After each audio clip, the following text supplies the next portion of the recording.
On this episode of I Pick Passion and Funny, I'm joined by the incredibly talented BT Kingsley, comedian, actor, producer, music artist, basically a creative powerhouse. We dive into everything from his early days and first time on stage to what it really means to take risk and live as a full time creator. BT shares wisdom on stillness, the power of community, and the mindset that's helped him thrive across comedy, music, and acting.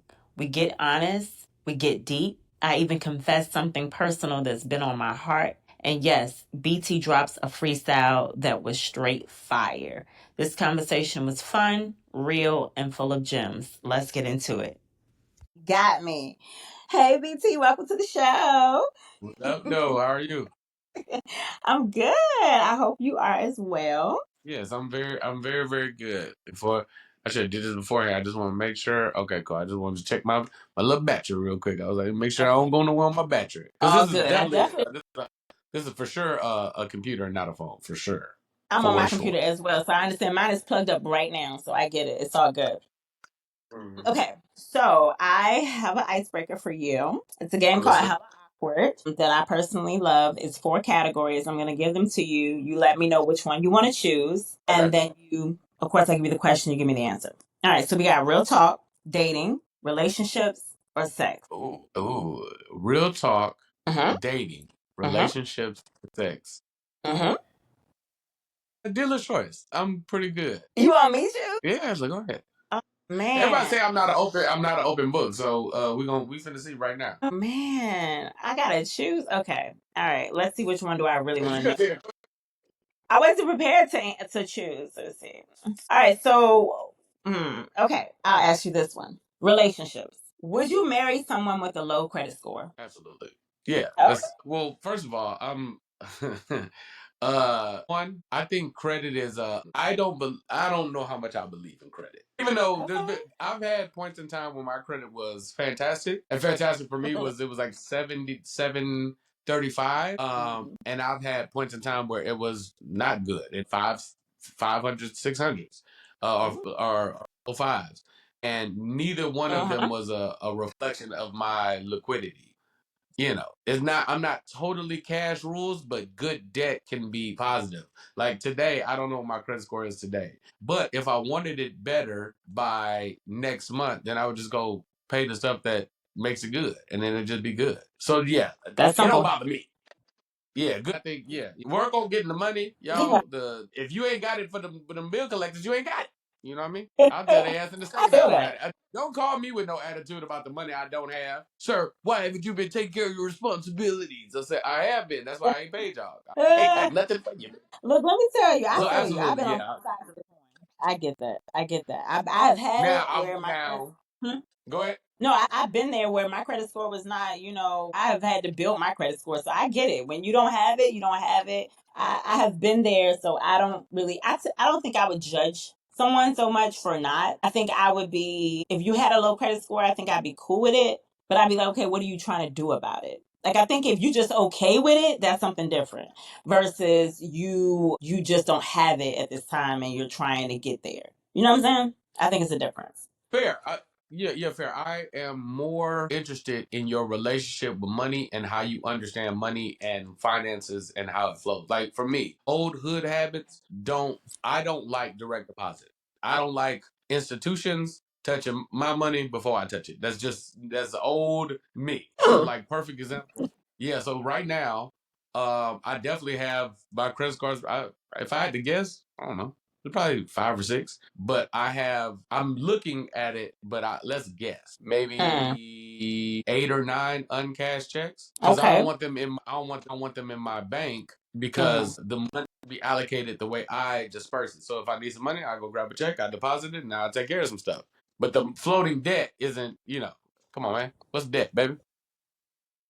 Yeah, I mean, hey, I feel you.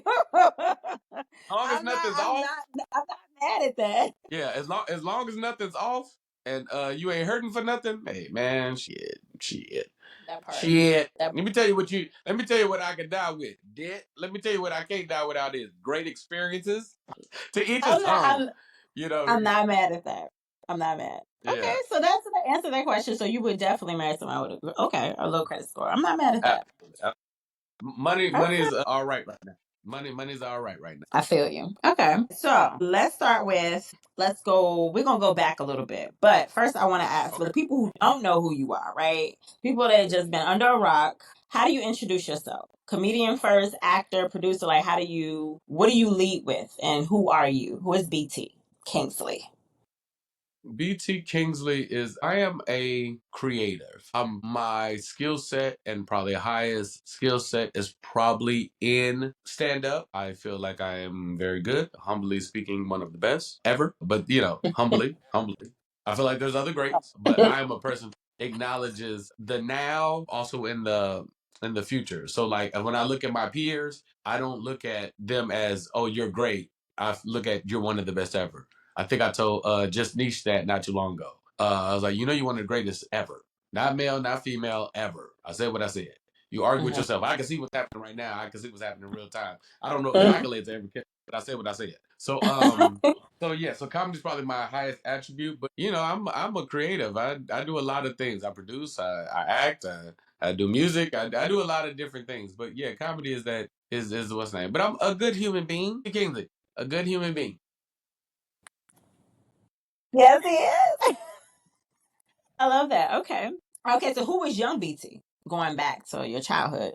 Who were you as a kid? I was an only child who was goofy and silly and whose humor was for him. So you know how you ask little kids what they want to be when they grow up? My humor has always been in stuff that was funny to me and might have slightly thrown a wrench in whatever conversation. And it's always been like that. So you're going down the line, you're asking little kids that are 5, 6 years old, what do you want to be? I want to be a fireman. What do you be? I want to be a police officer. What about you? I want to be a doctor. When they would get to me, I'd be like, I want to be a woman beater.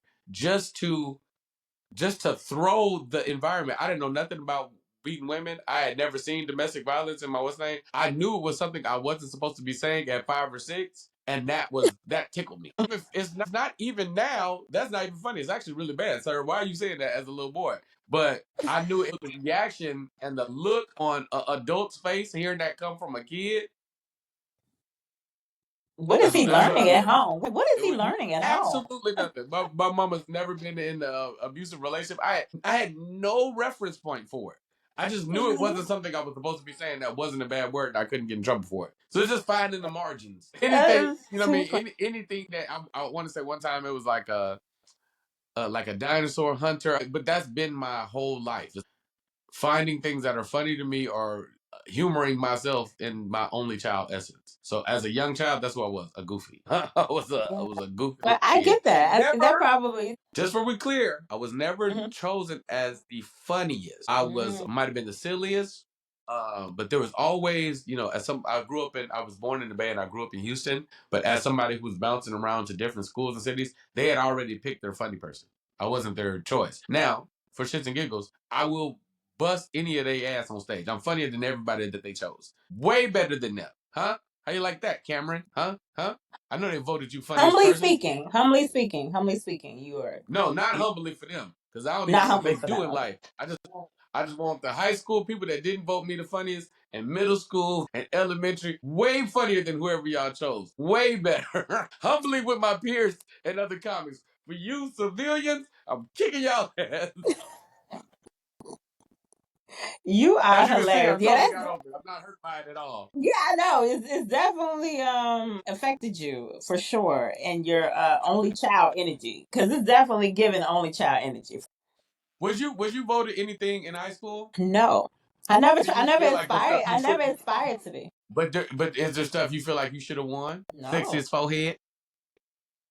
I never. If anything, I was very popular in school, but I was also quiet, like but I was the people who knew me, I was like loud, and voiceful, but Right. if you didn't know me, people really thought I was really quiet. You know what I'm saying? So I was never really, but people knew who I was. But I never wanted to be anything but just me. I never wanted to be voted for anything. I never wanted to be like, nah. The That was girl never. that won most popular. You think you're more popular than her? Nope. Okay. The girl that won most authentic. you more authentic than her. Oh yeah, definitely probably more real. See, Yeah, I'm definitely see, more real. Yeah, yeah, yeah, yeah, for yeah. sure. Keisha Hall. Yeah. Yeah, Yeah, she's I don't more know. authentic To than be you. honest, I don't even know who she was. I don't even know who won. But whoever she is, if she Yeah, said and she yeah. went to You the right fake. high school, Yeah, you then fake. she knows. Keisha Hall. And She's amazing. graduated class of 2007. Remember, I'm the realist. Yeah. But anyways, yeah, Right. that's funny. All right. So look, BT, what was your I'm really doing this moment in entertainment? Or have you had that moment yet? Oh, that's interesting. That's happened a few different times. You know, I couldn't tell you last time I had a job. It's been a very long time. But I just back to how I be navigating around money. I remember deciding to move into a lesser. It wasn't. I didn't have as many roommates, or like I was giving myself more expenses. And at the time, I Mhm. didn't really know how I was going to pay everything. I was just like, I figured it out. And then I I get did. it. And then I would say the probably the ones that stand out a little more is it was like family stuff. I remember my family looking at me like, you the one with the money. And I was like, oh, well, these are my responsibilities now. Like, I had to move some family, and they was like, hey, can you come and move? I was like, you guys, I don't move anymore. I get movers. I don't. My back doesn't allow for moving anymore. But I will get you some movers. So I remember Okay. calling. Just tell me what day you're leaving. Okay, cool. They'll be there. What time? 9. Okay, they'll be there at 8:30. And just having movers show up to take care of my family when I wasn't there, because I'm like I'm the man. It's all with me. So Mhm. just helping the elders, not the words, helping the adults that raised me Mhm. financially, was that it stood out. Like last Christmas, my grandmother's getting of age. She's 89. It was my Wow. nephew's first Christmas in the States from Japan. And I don't Mhm. know if the family had just been like that. So I rented like a mini mansion for us to kind of like all be in the house together, to have one of those kind of Christmases. And we sit Mhm. at the table, and my grandma was like, this was so great, and I'm glad we got to all be together as a family when we're saying what we're thankful for. And I can't wait to do this next year. I was like, that's a bold statement, young lady. I did not say I was paying for this kid next year. I did Hilarious. not commit to next year. I committed to this year. I'm gonna do it. But don't be putting no pressure on me. I know that's right. That is too funny. I'm Aw. not prepared. Yeah, so those kind of things, those kind of things let you know it's going well. And then, my mama will humble me right after that and be like, so they hiring up here. Like, Mama, I don't need the job. You still doing the camera thing? You moving back to Sacramento? Nope. There's zero chance of that. Aw. It's, That's so they sweet. hiring down at the post office. I was like, Mama, I don't this, this whole little entertainment thing, this is going all right. Okay, That's well, just amazing. know I'll get you the paperwork just in case. Keep it on standby. Right? Mama got you. She got you Yeah, good. She like, you never I'm gonna know. take care of you. I'm gonna make sure you good. I respect that. I Hmm. respect your mama. So that's amazing. You still have your grandmother, your grandma around. Yeah, I don't yeah, have yeah. mine. I don't have mine. So when I heard you say that, I was like, that's amazing. My grandparents, all my grandparents are gone. So every I time I hate to hear hear that, that. I'm I'm sorry like, about that. yeah, thank you. No, it's. I mean, it's been years. I mean, my grandmother But doesn't yeah, use so it to make you feel better, so she don't even halfway remember who I am sometimes. If it make you feel any better, it make you feel any better. What's your name again, boy? It's me, your yeah, girl. Only one. so it's like she's here, but she's not really here. So I get it. It's like you got Yeah, her, yeah, but you yeah. don't really have her. I get it. I get it. I get it. Don't let her be on that gin. She But remember, now she remember you, but she drunk. Now you mad at me. I said, boy, this is life. it's all good. You still have her in the physical form, so you know. I do. All right. So, yeah, that's beautiful. All right. So, when did you first realize comedy or performing was your passion? That's actually a really good question. So let me be very specific. Sophomore year of Mhm. high school, I chose entertainment as a career. Going into it was a big summer for me. It was the first. It's where I got my confidence. Some girl told me I was cute, and I decided on entertainment, like literally kind of at the same time. Because I wanted to look, I was one of the dirty kids in high school. From that freshman year and sophomore year, I was, I was comic books. It was Marvel comics, and yeah, I didn't care nothing about. That's all it was. That's all it was about. And then some girl told me I was cute that summer. Shout out Lori Calloway, and I was like, "Who cute? Me?" And that was it. You couldn't tell me nothing after that. I was very every woman who ever tried just like you can't tell me no. Lawyer said I was cute. It was up from there. But in that moment, also that's really how it happened. Ladies, if That's you ever crazy. want to help a man out, tell him he handsome. That you don't know how that's gonna make that man day.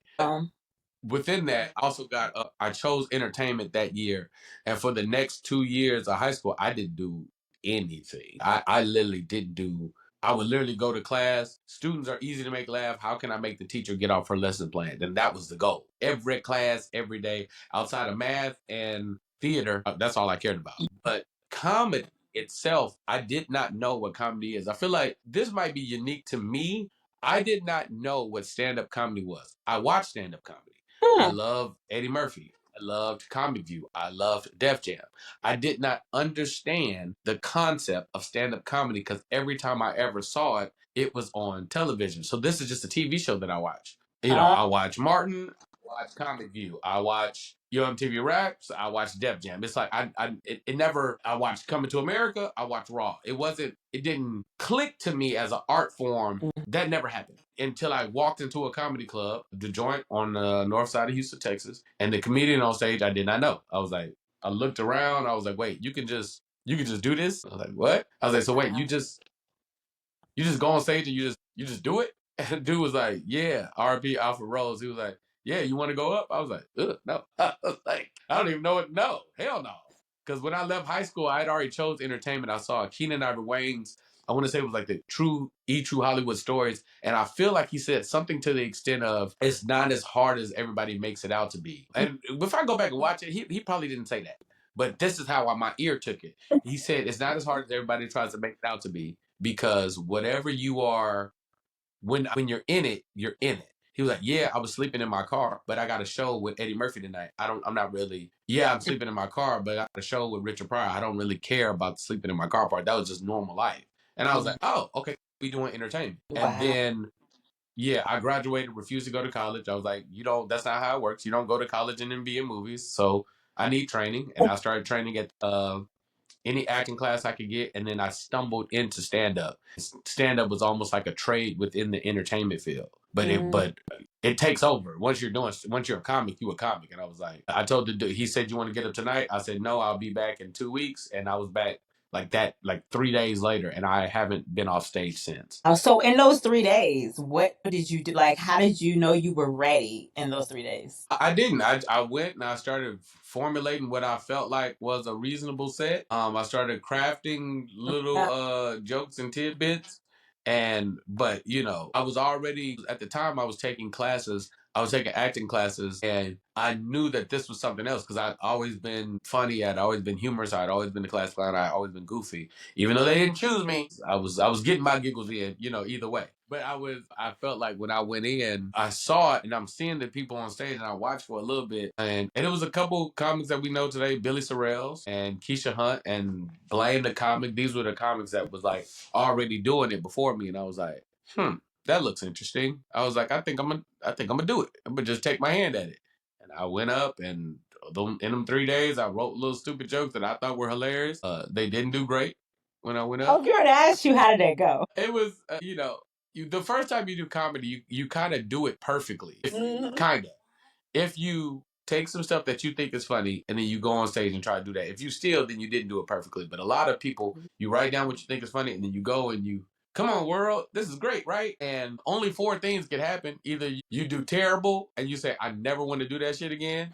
You do great and you be like, I killed it. I never need to do that again. I proved my point. I'm the best ever. You kill it and you say, I have to do that again. Or you do terrible and you say, I got to do that again. That was a crazy rush. And there's just certain things you can't account for. The lights, you get on stage, the lights are so bright. Like literally, like you like this. Like if you see comedians, they have what's called comic eyes. They can look directly into a white light without like no issues. But that first time, you feel like vampire. You're like sinners. The lights killing you. You do your little set. You just don't. It didn't. It was fine. I was likable, so they didn't boo me. They didn't hate me. But Oh, it well, wasn't. that's It wasn't good. great. Yeah, it Well, at least wasn't. you didn't They wouldn't. boo. They laughed.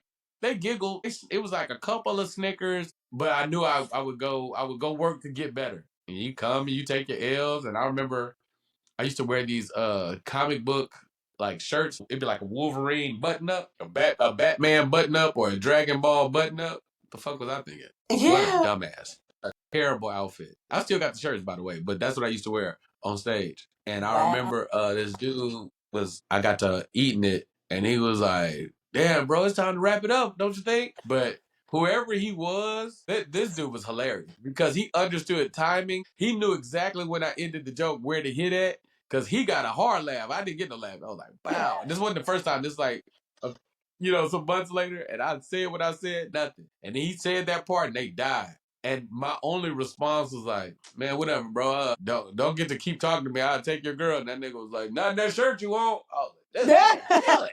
This nigga's killing." Oh God! And you say you still have this shirt. I would love to see this shirt. You should have wore it. You But should that'd have. be a journey for me. Yeah, but that for sure happened. We'll edit it in. I'm gonna send you an image of my and we'll edit it in. I was gonna say that you should send me a picture of you, like for the thumbnail or something. It should be a picture of you in that shirt. No, we don't want to do that. We don't want to. Oh my God! Okay. We want to do you like that. We want to do you like that. Okay. And so shout out to Lori, by the way, for getting you. I just got to go back to that. Shout out to Lori. So anyway. Lori Calloway, man. Yeah. Okay. So has your why behind the work changed since you started? Like your why then, has it changed or is it still the same? That's a great question. On the why I started doing stand up. Mm-hmm. Or why you started in entertainment? Like then from Lori saying what she said to you in that moment and what you felt from the first time you stepped on stage or whatever, like has that changed or the reason why you keep doing this? No, I love stand up. I love stand up comedy. I love making people laugh. I love that rush and feel that, and that existed pre me ever getting on the stage. So me doing it in my classroom for the 3 or 4 people that was paying attention, me doing it and trying to figure out creative ways to make people laugh in detention, me trying to figure it out first time at an open mic with 4 people to, touring and doing it for 6 shows that were sold out with Don D. Curry to you know, doing 3,000, 4,000 people with my dog Nate Jackson, or I just did 19,000 people at the Toyota Centers. Amazing. It always with Matt Rife, and it always feels, the same. Like, hey man, let's go get these people some escapism. Wow. Yes, exactly. That's escapism. That's exactly the key. That's amazing, BT. So how did that feel, the 19,000? Like did it feel, was it surreal in that moment? Like, how did it feel? Well, that one very much so was because it was in Houston.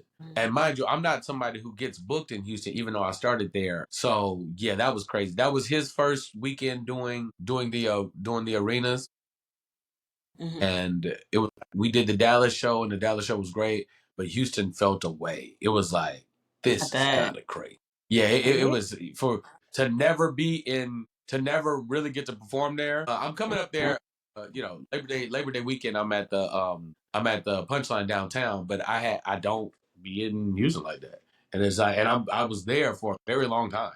So high school, elementary, all that. Even though I was born in California, so getting on that stage, I was floating. Did you have family come? Did you have family come and support too? I didn't really, I'd be trying to tread lightly. I didn't really know exactly how to. This was his first dates and my first dates. Okay. With him, navigating the security aspects and hey, do we have any tickets and all that stuff can get a little tricky. I don't want to put no pressure on nobody. So at that time, I was just like, no, this weekend we gonna fill it out. You know what I mean? We just gonna fill it out. But no, it was great. But even when I came with Nate, when we did like 4 or 5,000, it was also crazy because that was Nate's my old roommate. This is like my brother. So seeing him get to this level, and that time I had family come out. It was crazy. It was crazy both Yeah, times. I bet. I love that. Okay, so how do you juggle Yeah. comedy, acting, producing, music? How do you juggle everything? Is there like a rhythm or a routine that keeps you grounded, or how do you do that? So acting is a very specific thing. That's my kind of day to day. I'm normally Mm-hmm. watching for emails and auditions and or taking a class to sharpen the skill set. I go into auditions, I rock out, I do my study in my lines, yada yada yada. Comedy is more of a night thing. Stand up requires me to be on stage at night when I have shows and I'm booked.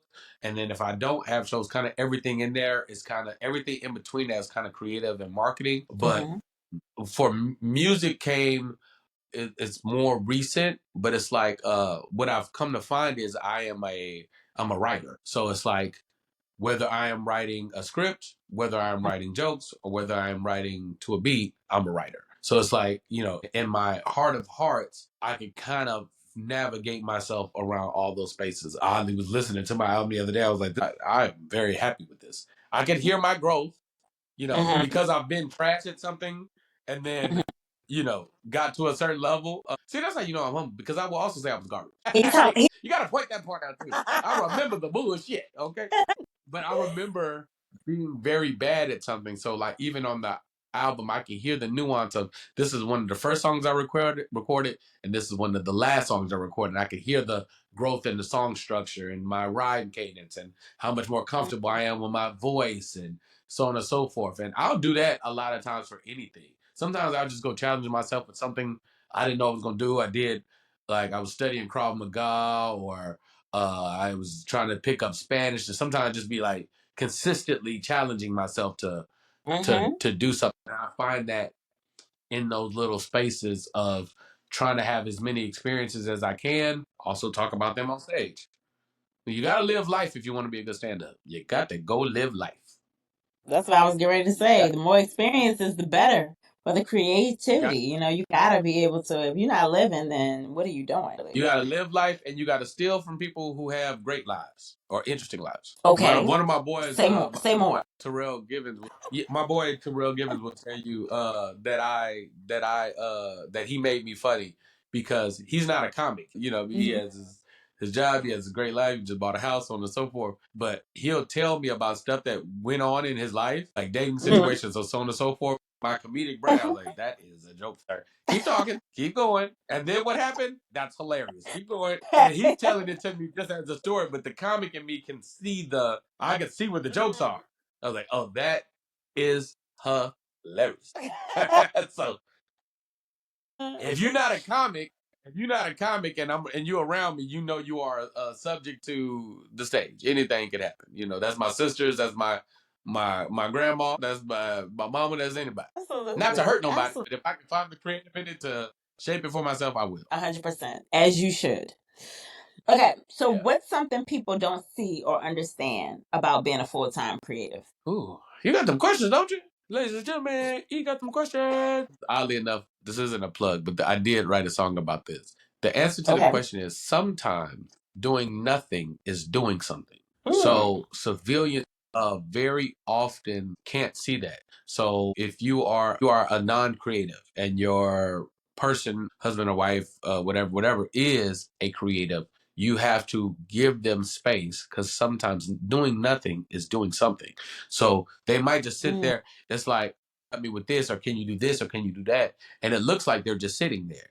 But what they might be doing is either A, recharging, B, resetting, or C, cultivating. Like they're creating in that moment. You don't see it. But that random show that they wanted to watch really, really bad, it sparks something in them creatively. It makes Uh-huh. Jews to go write their scripts, or it gives them understanding of a perspective for something else that they were looking at.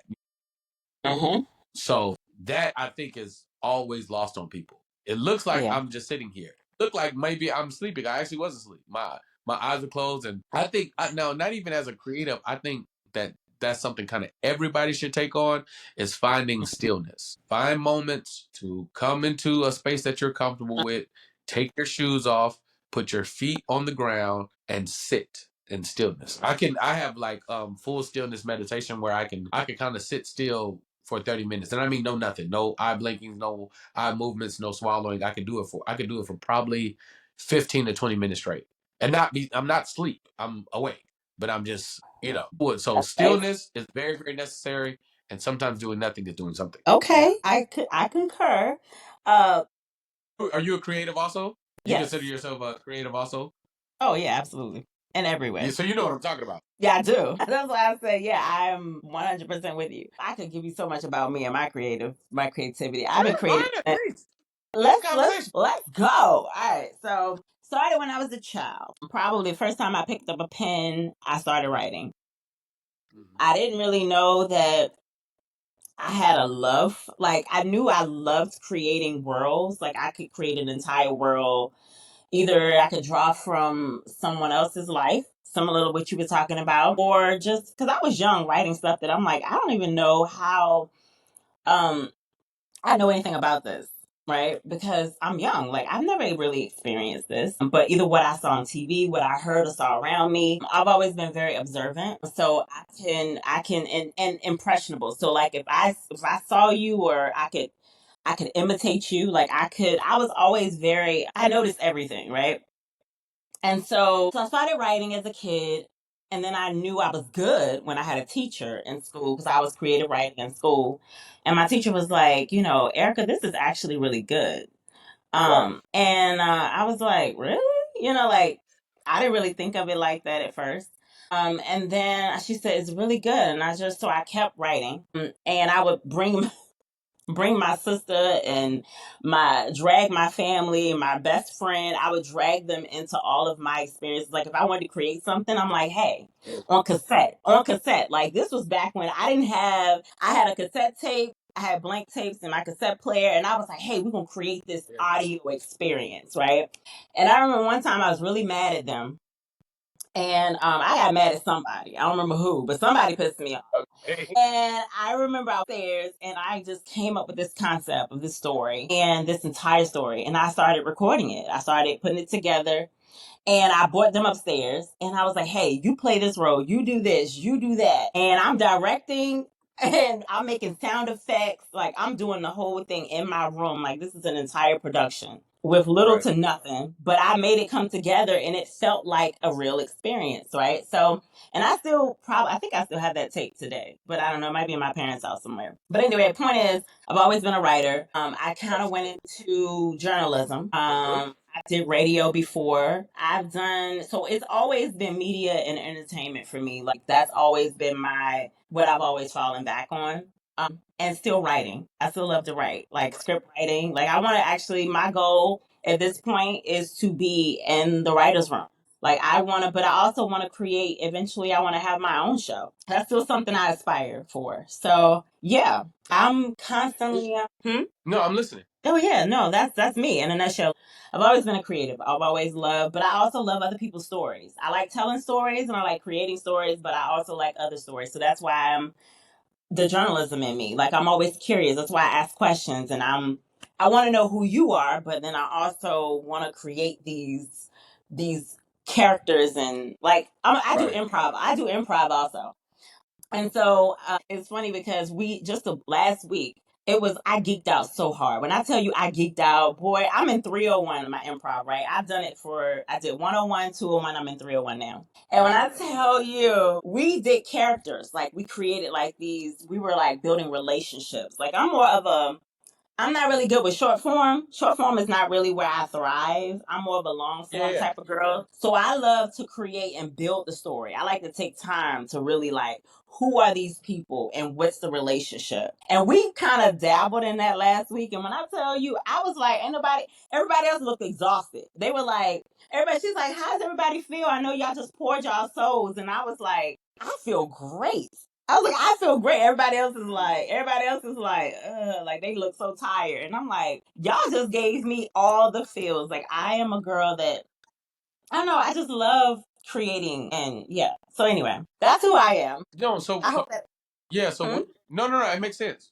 Because what I see, there was a point in time where it was radio. There was a point in time where it was journalism. There was a point in time where it was creative and scripted, and a university was corrected. There was a point in time where it was you freestyling in improv. There was a point in time when you grabbed a cassette tape to get it out audibly, right? So it's like Mhm. when as a creative who has I've wrote full length features, wrote for other people on stuff. I've sometimes acted stuff. It's like every medium kind of has its own thing and its own uniqueness. So it's like once I'm like right now, I'm touring to start crafting what my hour special will look like, right? Oh. But yeah, but simultaneously, as soon as that energy came, then a script idea came. So I'm also writing that. But now that I'm in this flow, now new music is starting to come up, and it's like once I'm kind of because in my brain, all talent's on the table. It's like everything has to come out, and if I have it my way, I'll get as much out as I can, before I pass away at 106. You know what I'm saying? So it's like I want to get as much of this out of my body because every space is a unique experience. And that's what I'm like, sometimes that stillness or that it seems like you're not doing nothing, but like putting together music was like it was this beautiful, unique thing. But like you said, it was like short form. For me to do stand up, I have to write stand up. I have to craft it over a long period of time. Stand up takes a really long time to get it right. And then to put it in the structure for what an hour will be, now I have to bring in the pieces that'll look like for filming and then display it and be prepared to now when I go out and do stand up, have a new hour. Because now that this is filmed, it's kind of done. When it came time for music, this thing is 2 or 3 minutes, and yes, I have to get the beat, and then I have to be one with it, and then I have to write to it, and then I have to kind of craft. For me, it's the same. It's kind of the same process. What am I saying? How am I saying it? What does it visually look like? Like even for the song I'm talking about, it's like, oh, this never happens. I'll never just be doing 16s on what's name, but but conceptually, for me, I like to for my stillness. Sometimes I'll just go drive. Sometimes I just get in the car and I'll just drive. So the nothingness is like where you go. Like I remember when the pandemic was happening, I would get in the car and I would just go, it's middle of the night, it's 2:30 a.m. I'm not going anywhere. Everything's closed. But this feels so it was like it's 6:35 in July on the one, Tempest ride. I'm the guy, can't deny. 101, feel the breeze as I roll with this breezy, bumping me some breezy. Man, this shit is too easy, believe me. On my right, city of dreams. My team is getting green, but nothing is what it seems on my left. Just space and opportunity. None of this shit seems new to me. Them waves crash so beautifully. Yet I am at peace. Feel that release. Stress just decrease. Nonchalant thoughts of if I bought me a yacht. Brunch with the debutante at her favorite restaurant. Croissant, cheese, eggs, and mimosa. She toasting to getting closer. May be time to go. So to you, it may seem like I'm doing nothing, but sometimes doing nothing is really doing something. It's like Fire. conceptually, I can see LA, I can see waves, I can Yeah. see me driving, and this is a stillness for me. Like, but it was my call to action. Maybe it might even be a world of like mental health. It's like sometimes you gotta stop the Oh yeah. book down and just stop. Just stop everything. Give it 10. Mm. You'll feel different. If you That's can a talk to word. anybody, some deep breaths in, some deep breaths out. Just stop. Mm. Just a little quietness. And 10 minutes ain't gonna change it. It's not gonna change the dynamics of whatever the hell the house is on fire. It ain't gonna change. Yeah. Just let me tell you. Oh yeah. Woo, that yes. First of all, bars. Okay, that was fire, and I Hey, visualized, everything. Like you were saying, like the whole. I could see the waves. I could see the driving, and like I could see the whole. Like I could see the entire visual, and yeah. that's dope. So I see exactly what you're saying. I'm not an expert at stillness. Like, I know what you're saying about just stopping and take a moment. I'm a firm believer in taking care of your mental health. Like if you gotta stop, Yes. stop. Like whatever it takes to find your joy to get you back to you, do that. Yes, yes, yes. But I am not an expert when it comes to like stillness. Like you was talking about, you can sit for like 20 minutes and don't blink and don't do nothing. And that right there, I'm not that level of that. That's applaud to you for that because Yeah, I'll, I I'll can't send do you that. something. I can't do that. Yeah, I'll send you something. It's a deep. I won't go too deep down this because it'll get weird. But it's like it's a deep logic understanding of like a type of meditation. And once you figure out how to do it, what you'll find is like when I'm when I'm all the way in, everything I've ever asked for and everything I've ever focused on in those moments, I've achieved everything I've ever asked for. Because let me tell it. I'm directly tapping into the universe. I'm directly talking to God. I'm directly in, and my connection and subconscious is always pretty clean. So it's like in those moments I can find and grasp there. I could kind of create my own universe. I feel like I can kind of move the world the way I want. Everything I've ever asked for in those spaces. It's a little scary. It's a little dangerous in the essence of if you have unpure thoughts or intentions. But if your thoughts and intentions are pure, and you know what I mean.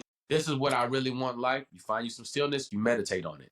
You focus. You focus. You focus. You focus. It'll come. It is. It's crazy. Wow. Okay. Well, yeah. Send it to me. I wanna. I I wanna. I will. wanna. I wanna see what you're talking about. Okay. So, was there ever a time that you wanted to walk away? Like you were like, just pull back, or felt like you wanted to walk away from the path? From entertainment or from stand up? Both. I love that. Okay. Okay.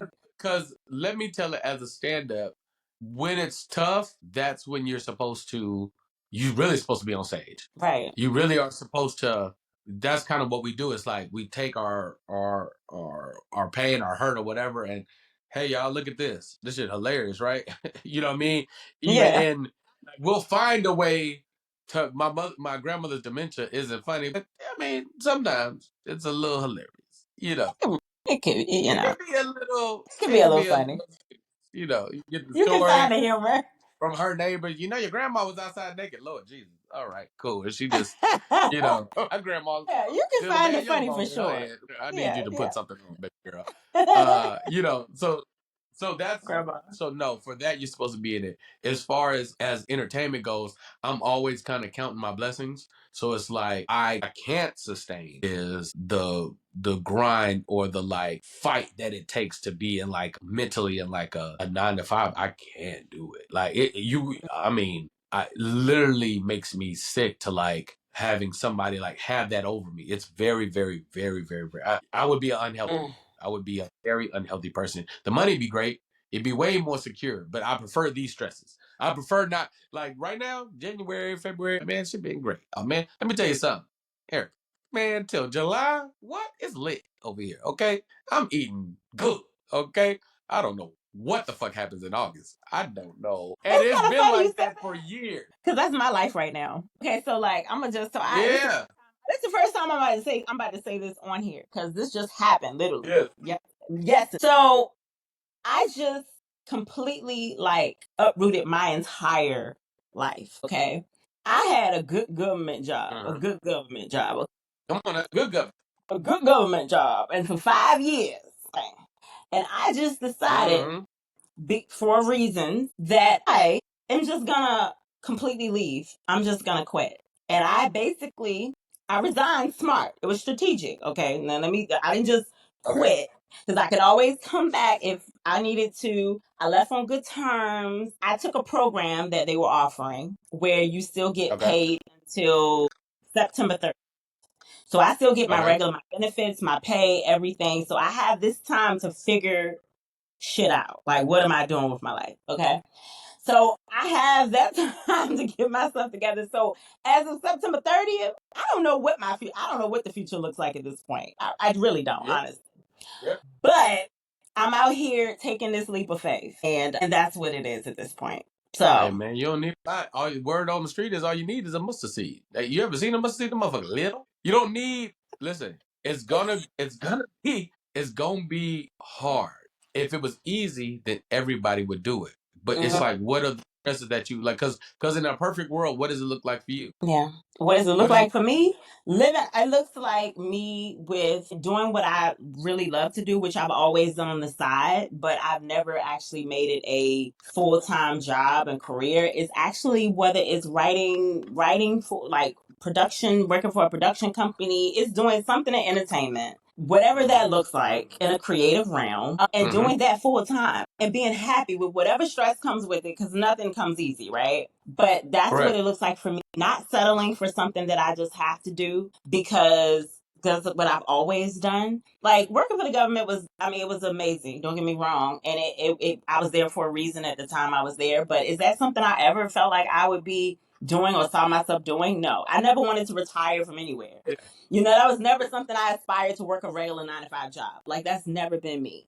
And I don't really like to have nobody, like you was talking about, you don't really like to have nobody over you. Like, I don't really like that. I don't do that very well. I like to beat at my own drum. And that's always been who I am. Right. So I've always had a hard time with like dealing with that, but I've always done what I've had to do, and I'm like, you know what? Maybe this is the time when hope and pray I don't have to do that no more. So So that's where I'm I at mean, so now. look, so do a couple. Number one, you have to find what are your expenses? What are your Right. and then what is the this is coming in no matter what. So you know what your base is and you weigh those out against each other. It's like and if something maybe down expenses might have to go down or this might have to come up. Like there's some things I ain't gonna live without. I don't care if it seemed like a luxury to you. All right, cool. Then you got to raise your bottom line. All right, cool. Now I'm in a space where basically these bills are paid and I got gas, and that's about it. I got to figure out food. I got to figure out this. I got to figure out that. And then what you Yeah. do is you double down on finding space within the space. So it's like, all right, this is what I am creating for myself. This is the work. This is a great thing that I am creating.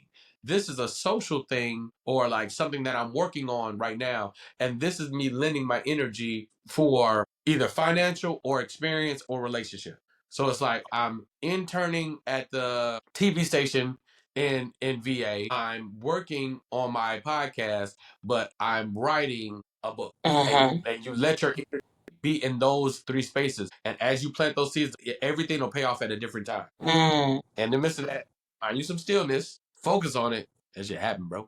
That should be happening. That's what's up. Okay. That's what's up. Yeah. Okay. Yeah. I receive that. I receive that, Mm. BT. Thank you.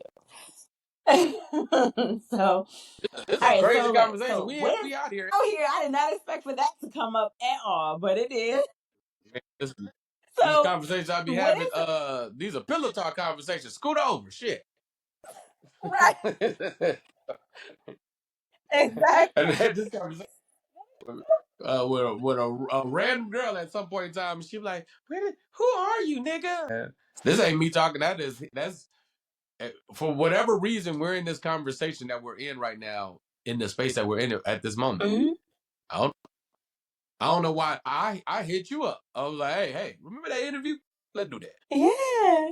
Yeah, so it all Yeah. happened for a reason, right? And these kind of conversations personally I love. Like I these conversations I like to touch. I like for my soul to be touched and I like to touch souls. And so like these deep kind of conversations, like I don't like small talk, but I love deep conversations. So this is like hitting home for me. So I'm with it. Yeah. Okay. So speaking of risk, because I'm taking a risk right now. What's the biggest risk that you've ever taken in your career, and did it pay off? The biggest risk. Yeah, everything. Yeah. All my risks are paid off. I'm a chaser. I decided I did the Bay Area Black Comedy Competition, and I remember I met a bunch of comedians from all around the country there. And then I decided, like, I remember I was doing stand up, but it was like I would go to work in the daytime, then I would live with my mom, and then I go do stand up at night, and I was a comic. But I was like, this can't be it. This isn't. I don't feel like this is the way to success. I feel like there's more no's that I'm Mhm. supposed to hear and hear them faster, and I might have to go out and catch some of them. So I'm gonna buy a car. I'm gonna get in my car, and I'm gonna just drive around the country going to all these shows. I don't know how I'm gonna make money. I'm not exactly. I'm gonna have my little funky ass T-shirts, but we gonna figure it out. You know what I mean? And I jumped in the car and just started driving the country. Now, did I flip my car 9 times? Yeah. Did I have to then fly everywhere? Yes. Oh my Did god. I? Yeah. Did you know? But at the end of the day, those relationships are still here to this day. After I did it, me and Nate had been debating on doing it, and because I met him at the competition, he was like, "Kind of explain to me what you did." And then I told him, and then me and him did the same thing. We drove around the country again. But had I not did that, me and him might not be as tight as we are today. And you sit this close to a motherfucker for for for 3 months. You know what I mean? And we didn't know each other that well. I'll be honest with you. Still to this day, I do not think that nigga invited me.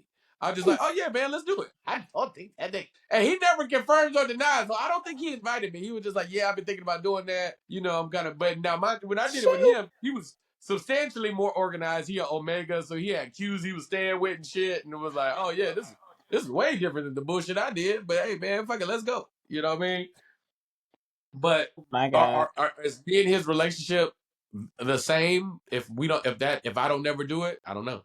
If I don't never move to LA, does it ever happen the same? I took a big risk, and even when I was a stand-up comic and I was on the road featuring, I decided to get off the road. I like just chose to stop touring as much because I live in LA, and it was stuff in LA would be happening, I'd be missing it. And it was like it was becoming I just had to figure something else out. But leaving my mentor who taught me as much as he did about stand-up and probably was still a whole bunch I could have learned. Yeah.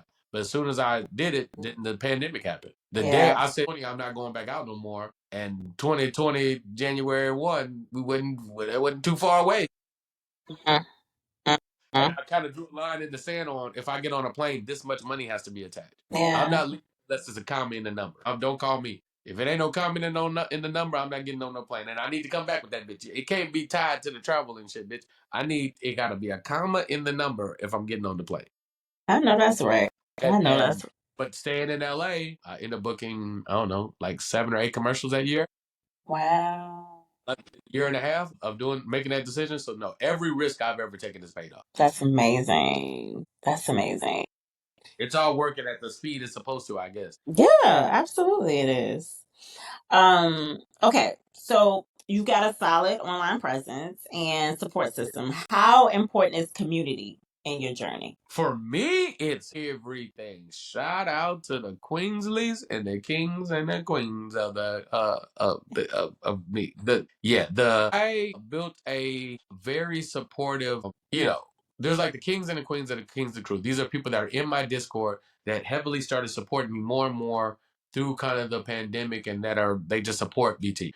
And then there's the Queensleys. It's this faction of amazing black women that they got my back. You can't tell them nothing bad about me. They support kind of everybody, but they Mhm. have found love within each other and like within like knowing and supporting me. So if something get posted with me, you'll see them. They'll be in these comments. They are the fucking best. Because if you post something with me in it, they'll show up, be like, "Yeah, nigga, get it, BT and this bitch." And like I love and adore them, and I love and adore that they love and adore each other. So like Mhm. they're all around the country, and they go out and see each other, and they go to support each other, and they support each other's businesses, and yes. For me, That's community is everything. Yeah, for me, and without my peers in comedy, honestly speaking, I consistently would get looked over, even in the space of when the times are kind of undeniable. amazing. The industry has chosen this person, this person, and this person, and that's who they're going with. And then those people be like, but that nigga's really good. They be like, nah, nah, nah, you the one. And they be like, yeah, I'm the one, but that nigga's the one ish. You know what I mean? Yeah, not Like the it's one fine. ish. And that's happened multiple times. That's happened multiple times. I fill in host very often at Chocolate Sundays, but that's Mhm. only because one of the hosts, Ron G, fought for me to be there more often. And, if Ron wouldn't spoke up for me, I don't know if I get to host Chocolate Sundays as much as I do between him and Lonnie and some of the other people there. But Ron was one of the first. If um if Nate, as my peer, doesn't say, "Hey man, host the shows with me, come host the dates with me," I might not go out. If Matt's not a real one, say, "Hey man, come out and do some arenas with me." So for me, communities everything because Absolutely. I'm not one of their choices. So at this point, you got to kind of make it undeniable and force their hand. So I just keep showing up, doing my part. That's right. Keep showing up. That's what's up. So, what advice would you give your younger self when you were just starting out? That's interesting because it's all been a learning process. I love that I never left the stage. The communication would be try to figure out a way to do things faster, but Mhm. I don't know if they could have faster. Like um I don't know how much of it could have been created faster. Oh, I know what I would tell myself. Very early when I was in when I decided sophomore year of high school, and nobody will believe this, but this is what the fuck happened. Sophomore year of high school, I decided on entertainment. And the reason I decided to not go to college, I swore college off. I ended up going, but that's after I found a college that kind of fit what I was saying. It Mhm. was because logic was you don't go to college and then end up a movie star. That's not how it works. So I was like, I got to figure out a way to get as much skill as I can. So when I move to California and Hollywood or whatever it looks like, when I go there, if they say, no, we don't like you, your nose is stupid, and we don't like your little dumbass amazing hairline, and your shoulders and your elbows is ugly, you'll never work in this town. I got to be able to figure out a way to be like, I'll do it myself. So in essence, all I really need is the people. And if the people fuck with me, then they can't really stop me. True. And in the midst of that, somewhere that kind of got pulled. It never went away from me, but I was very often slightly behind a trend. So if I told myself in high school, hey, all you need is the people, then maybe when All Def Digital is trying to bring me down very early on in my career, when the YouTube movement is kind of happening, and I see all the love, I can see tangibly the love and affection that All Def Digital presence, the people that were on there early, your RIP Teddy Ray or your Craig Smiths or Doe or Kev, Pat, or like the people that they love them. They've been there the whole time. Maybe they're earlier, then I feel a little bit more of that. At the time, I wasn't fucking around. I was writing movies. I was doing more long form. I was doing more the traditional path. King Batch showed up to my house and was telling me he was leaving YouTube and going to Vine. Wow. And Nate was Vine. Him and Nate was kind of having a conversation about how to figure it out. And I was like, I'm writing a movie, y'all. And I wasn't fucking around. Maybe I listen a little harder. Maybe I go a little harder on social media a little earlier. Because at some point I dived super hard in on Periscope and rose fast, and then Periscope died. Yeah. You know what I'm saying?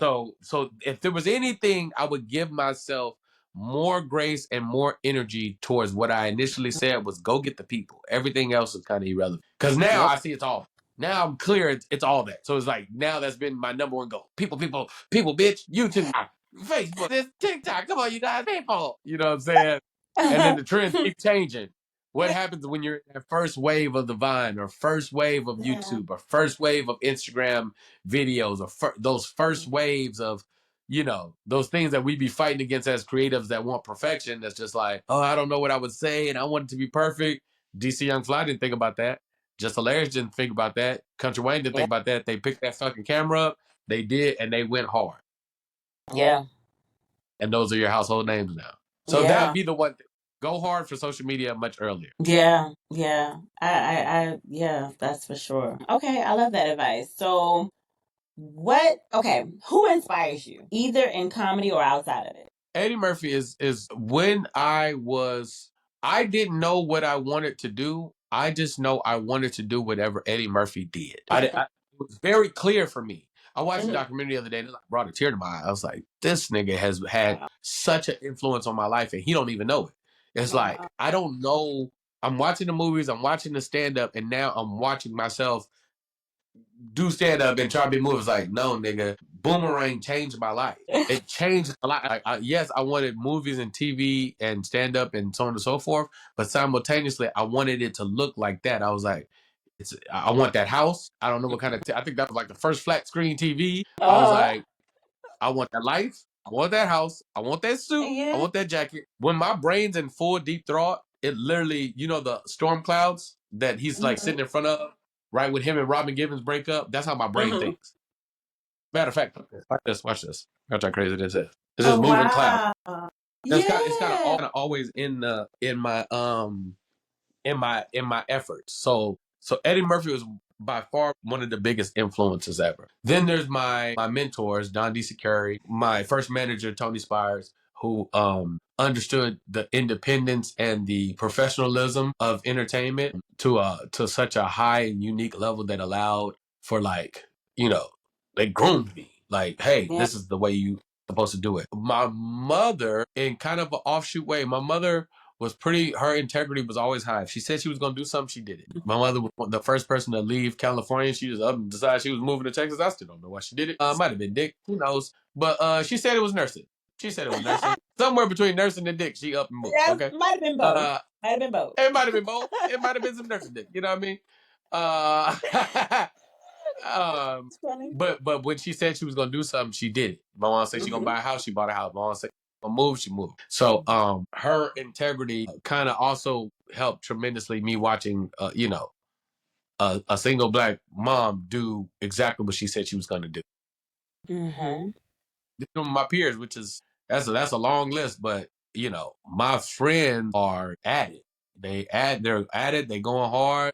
Whether it's CTP or Kev or Nate or Matt or like all my friends are like they motivate me also. Mm-hmm. Yeah. Yeah. I love that. Yeah. Okay. All right, so we're gonna kind of get some fun kind of questions. Sure. A little bit. A little fun. And then we're gonna close out. So if your life had a comedy special title, what would it be? If my life had a Mm-hmm. comedy title, I don't know creatively right now what that name would be. Something in there would have to identify me being the only child, and something would have to identify me being kind of not a loner, but like, what's the word I'm looking for? It's like Introvert? the outcast. It's like kind of Okay. like the outcast. So, cause like I'm born in Northern California, my Okay. mental understands mountains and very Bay Area things. And then I moved to Mm-hmm. Texas. It's flat and stormy. So every time, if you think about, if this is anybody, if you think about how you grew up, if you grew up in a space and you went to an elementary school, the elementary school was a school you went to and it was probably your neighborhood, right? Then you go to middle Right. school and it's Right. basically a collection of the elementary schools that fill up your middle school. Okay, cool. Then your high school is a couple of the middle schools, kind of never leaving your community for a certain radius. I left California, so Mm-hmm. when I got to elementary, I was the odd man out. Y'all don't know me. I'm the new kid. I'm the new kid in Right. my high school. Then I changed high school, and I'm a new kid again. Then I changed high schools again. I'm a new kid again. So maybe somewhere between new kid and only child is, it's in there somewhere. I don't know what it be, but today I call it only new kid, only new kid child, Only new kill child. Okay. I love it. Love that. only new kid child, like that. They'll have an old black only new kid child, like with an old black woman voice. We're going with that. I love that for you. Okay. Okay. So what's something you're passionate about that people might be surprised to hear? That they be surprised. Okay, everybody knows I love my Mm-hmm. Lakers. Everybody love Call of Duty. Everybody knows I love music. Would they be Mm-hmm. surprised? I feel I don't know if I want to tell them that. I am I am I feel like I'm more of intellectual than I let on to be. Cause I I don't can be see feeling that. like I should be happy. Yeah, I don't be like feeling like I want to have those conversations with it. It's more fun or the energy is a little more exciting to just be in here and be silly. Okay. I don't want to go down the path with you too far because it's gonna get dark and aggressive. Not you, but I'm saying I don't be wanting to go down Yeah. the path too far because it get dark and aggressive and judgmental, and your understanding is not gonna even make sense for what I'm trying. I'm talking at a totally different space. I can see that. But on here, we did get very intellectual. So I can see that. I be You kind of already it be shared picking that. through. No, It definitely came through okay. today. Okay, so all right, so if you could only perform in one city for the rest of your life, which one are you choosing and why? If I could only perform in one Mm-hmm. city, Mm-hmm. well, I love LA. The city would be LA. That's very easy. If I Okay. could only perform in one club, my favorite club might be the Sacramento Punchline. I really Wow. Okay. Mount the way that the room is set up, the lighting, the crowds. I love that room. I love Zany's Nashville. There's a lot of clubs that I have a high affection for. Comedy Mm-hmm. Zone, great room. Phoenix is a celebrity theater, like in the round. Okay. Damn it. And then put it like this: whatever room is in the round, woo, because when we did the Toyota Center, it was in the round, and that shit feels great. It's like Wow. you're in the middle and everybody's kind of around you, so it's like Wow. Yeah. Yeah. Yeah. it's Yeah. a Yeah, I can see that. I can see that that's feels yeah. fantastic. But if I could only perform in LA, there's so many places I go. Long Beach feels different than the Comedy Store, which feels different than Laugh Factory, Hollywood, which feels different than Improv, which feels different than Comedy Magic, which feels different. So it's just like no, it'll be LA. Okay, yeah, that's an easy choice. Okay. I'm with that. All right, so what's the most unexpected DM or fan interaction you've ever had? I give my phone number off on I give my phone number from the stage, and I'll be You like, you gave your real phone number?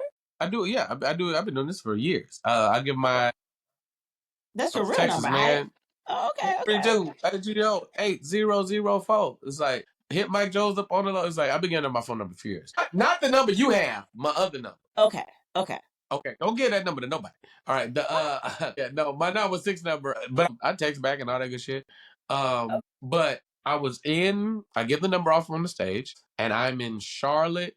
No. I'm in Birmingham, Alabama. Okay. It's the second show, and I go and I do the set, and I do very well. And I look at my phone, and mind you, I give the number where I say, "Hey, you guys, if y'all want to win a T-shirt, text this number, and I'm gonna pick a winner before the show's over. It's in your name, number, email address." Boom, they send it, and then one of these messages about Lord.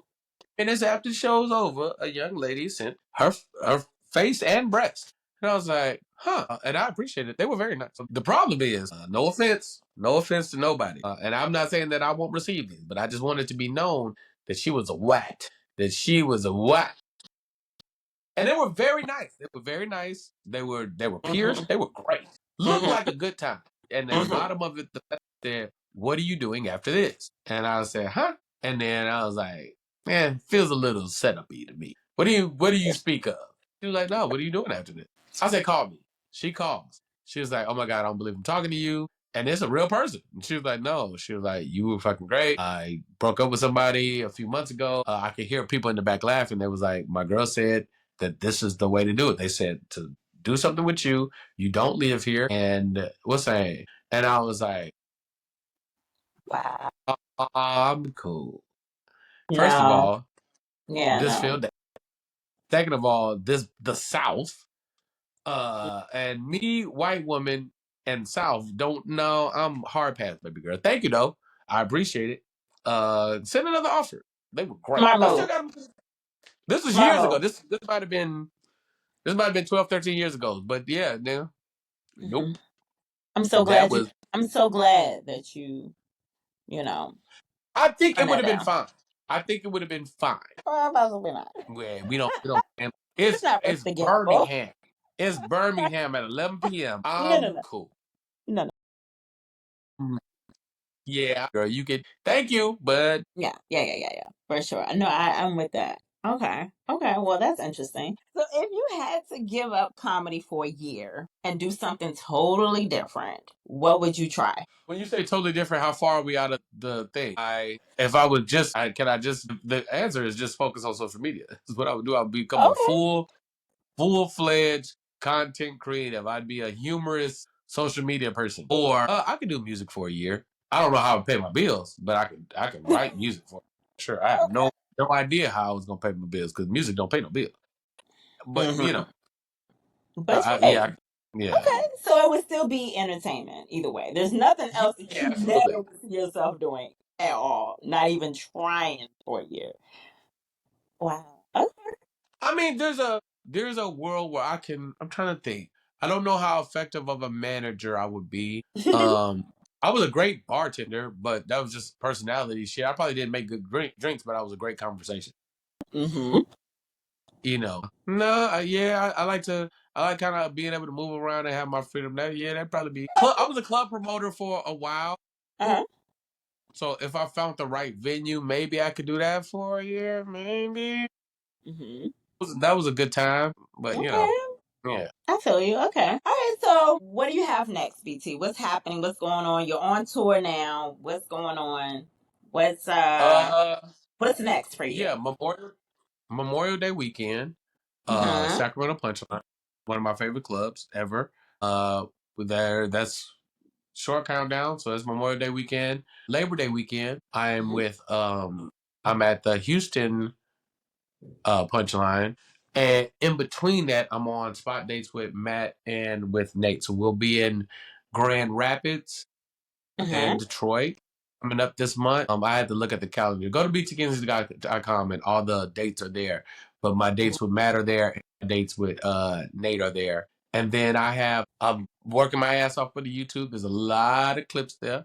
I'm dropping 3-4 times a week because that's what it is. You got to push for the YouTubes.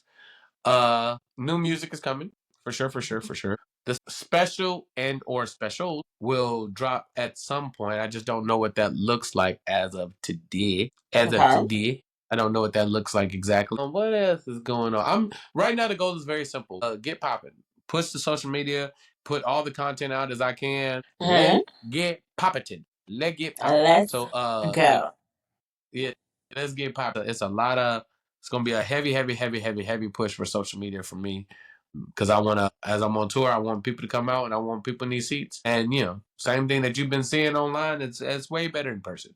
And I don't be Love fucking with that. people. I don't care what they. I never roast people. That's not true. I just sometimes tell people what they look like. That's it. So yeah, Okay. yeah, and I'm excited because Erica got this huge opportunity. You know what I'm saying? She's gonna be in this writer room of this TV show. She gonna call them and say, hey, y'all should come. I got somebody who'd be perfect for this, and then me, I'm gonna come Yes. in and shit. Yes. Of Yeah. course. Of Yeah, Luca course. commercial is That's running. Yeah, the Luca bad Luca commercial is running right now. The trial Luca Doncic commercial. Man, mm-hmm. I've shot like 3 commercials that haven't dropped yet. So commercials are very very good. Humbly, so there'll Yeah, be yeah, more yeah. coming. You If I can figure out definitely be a doing fucking it. TV show, that'd be great. If I can figure out a fucking TV, all these commercials, not one movie, not one fucking TV show, bitch, I'm about to do it myself. I'm gonna just keep that in there too. I had some in my teeth the whole time. Did you see that? That's so embarrassing. Oh, it was something in my tooth. I just saw I it. love I'm your gonna keep gap. that in there. Your I'm gap not is even great. gonna edit it either. Yeah, I love your gap. Your gap is great. Thank you. I'm actually thinking about getting braces, so it might be closed soon. No, nope, I'm thinking about nope. it. Getting Gaps, braces gaps. again. I had braces in They high identify school. and make yeah, they identify and can make a smile really unique and great. Well, thank you. I mean, and I get that a lot, but I just feel like I don't know, I had braces and then I didn't wear my retainer, as my mama told me, and everybody tried to tell me, Erica, wear your retainer. I didn't do that. So I was hard headed and then it opened back up. And this time now, as I'm getting older and my wisdom teeth are gone. So now as I feel like I'm getting older, I feel like my gap is bigger than it was before I even got braces. So I'm like, you know what? And my teeth Oh was God, beautiful. If I told you how beautiful my teeth were when my gap was closed, I'm so mad. I mean, listen, do whatever you feel is best to become the best version of yourself, but just Yeah, know it looks nice. thank you. I appreciate that. I hope I'm having that to my TBT. You didn't even tell me. Well, I ain't seen that. No, just. Well, that's all I have for you, BT. For coming on. And Yeah, I'm glad we was able to work it out. yeah, absolutely.